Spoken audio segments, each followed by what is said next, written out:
Դուք ամեն կիրակի մասնակցում եք այստեղ մայրաթոռում պատարագի։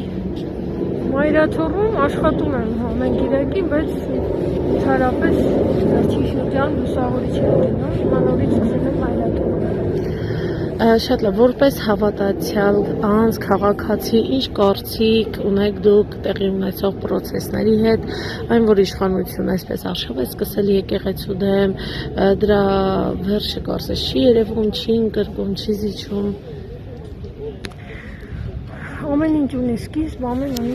ամեն ինչ ունի եւ նաեւ վերջ։ Ուղղակի մենք ժամանակի մեջ ենք, մեզ թվում է, թե ամեն ինչ պետք է արագ լինի։ Կոնկրետ ես մեծ հույս ունեմ, ներքի զգացողություն ունեմ, որ ամեն բան շատ շուտ ավարտվելու է իօգուտ Աստծո եւ իր եկեղեցու, որովհետեւ եկեղեցին պետական մարմին չի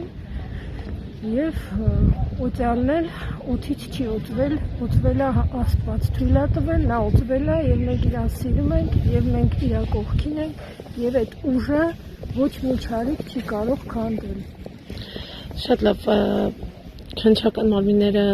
մեղադրանք են առաջադրել վեհապարին այսպիսով խոչը մոտելով նրա դերքը երկրից։ Որ քննչական մարմինները եւ իրանց այդ ամբողջ խմբակը, չգիտեմ ոնց ասեմ, խմբակը մարդիկ են, իրանք ուղղակի չեն ճանաչում Աստծո, չեն հավատում եւ չունեն երկյուղ։ Եթե իրանք գոնե մի փոքր Աստուն ճանաչեին այդ վախը ունենային, դա մենք ասում ենք երկյուղ, որովհետև մենք Աստծուց չենք վախենում, մենք երկյուղ ունենք իրանից հեռանալու, որովհետև եթե Աստծուց հեռանում ես, ընկնում ես չարիք իրապետության տակ։ Իսկ չարիք ես կարող է օգտագործել մինչև վերջ, հետո ուղղակի համապատասխան տեղը, որ մենք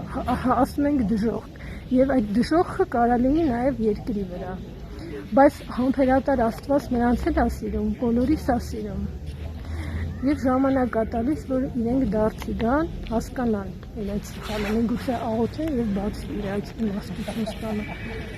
Բայց երբ պահը գալիս է, տեսնում եմ, որ արդեն հնարավոր չկա, իսկ հիմա արդեն այդ պահն է, որ սահմանը արդեն վեհապարին են ուզում կալանավորեն առանց հասկանալու։ Եթե միտումնավոր է, շատ ավելի վատ է իրաց դատապարտությունը, շատ ավելի վատ է, եթե իրան գիտակցաբար են դա անում։ Բայց այս բանը, որ անցան, արդեն Աստված խոսա։ Իսկ որ Աստված խոսում է, երկար սպասում է, բայց մի անգամից խոսում է։ Շատ դաժան է, երբ որ Աստված խոսի։ Ինչ է սպասում նրանց։ Վերջին խոսքը Աստծունն է։ Ես չեմ կարող ասել ինչ է սպասում, ես մենակ գիտեմ, որ մեր եկեղեցին ապրելու է վերածնունդ։ Բոլորը արդեն իմացել են, որ կա հայ առաքելական եկեղեցի, պատարագներ, եպիսկոպոսներ, քահանաներ, ամբողջ դասը, ժողովներ եւ կանոնագիր եւ մնացած բաները, որ առաջ չգիտեին։